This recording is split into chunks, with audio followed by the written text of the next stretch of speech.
Volleyball பிடிக்கும். பிடிச்ச வீரன் யாரும் இல்லை, நாங்கள் ஸ்கூல் பசங்களாக விளையாடிக்கிட்டது தான்.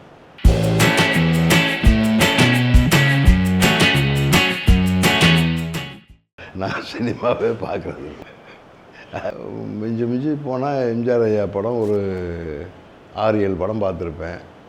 சிவாஜி ஐயாவுடைய படம் ஒரு 4-5 படம் பார்த்துருப்பேன். மற்ற நடிகர்கள்லாம் சேர்ந்தா அதுக்கு ஒரு 10 படம். மொத்தமே லைஃப்பில் பார்த்து 25-30 படம் தான்.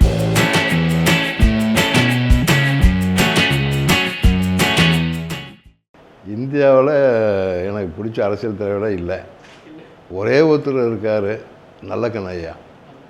அவரை தவிர வேறு யாருமே எனக்கு பிடிச்ச அரசியல்வாதி இல்லை. இந்தியாவை தவிர வெளியில் அரசியல்வாதிகள்னால் தமிழ் ஈழத் தலைவர் மேதகு வேலுப்பிள்ளை பிரபாகரன் எனக்கு ரொம்ப பிடிக்கும். ஏன்னா அவர் ஒருத்தர் தான் உலக அளவில் ஒப்பிட்டாலும்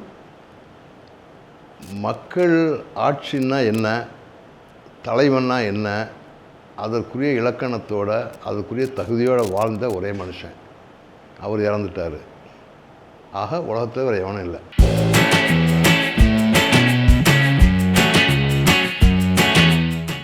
இது சின்ன பிள்ளைத்தனமான கேள்வி. ராஜான ஒரு சாங் போட்டு அது நல்லா இருந்தால் ராஜானனை பிடிக்கும். ரஹ்மான் ஒரு சாங் போட்டு அது நல்லா இருந்தால் ரஹ்மானை பிடிக்கும். அது மாதிரி இப்போ இமான் ஒரு பாட்டை போட்டு அது பிடிச்சா அது பிடிக்கும். ரகுநந்தன் ஒரு பாட்டை போட்டிருந்தாருன்னா அது பிடிக்கும். எந்த மியூசிக் டேரக்டர் பாட்டு போடுறாங்களோ அந்த பாட்டு நல்லா இருந்தால் அவங்கள பிடிக்கும். அவ்வளோதான். இவங்க தான் பிடிக்கும் இவங்க தான் பிடிக்கும்னு சொல்ல முடியாது.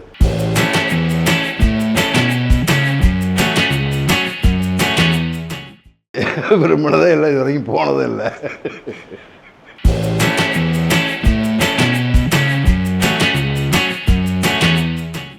எனக்கு மட்டன் தலைக்கறி பிடிக்கும், மட்டன் நல்லியல்பு பிடிக்கும், குடல் கறி பிடிக்கும், ஈரல் பிடிக்கும், இருதயம் பிடிக்கும், கிட்னி பிடிக்கும். இதெல்லாம் நான்வெஜ்ஜில் எல்லாம் பிடிக்கும். வெஜிடேரியன்லன்னா ருசியாக சமைச்ச எல்லா வெஜிடேரியனும் பிடிக்கும். வெறும் ரசம் ஊறுகாய் இருந்தாலும் கூட ருசியாக இருந்தால் சாப்பிட்ருவேன். எனக்கு அவ்வளோ போதும். இது வேணும் அது வேணும்னு இல்லை. இல்லை ஒரு நல்ல இளம் தயிர் போட்டு தயிர் சாதம் ஒரு வடுமாங்காய் ஊறுகாய் தொட்டுக்கிட்டால் போதும், பிடிக்கும்.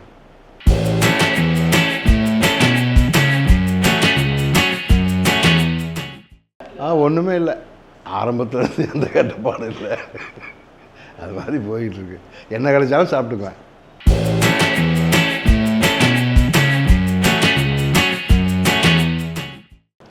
ஐயோ, இது ஒரு கேள்வியா?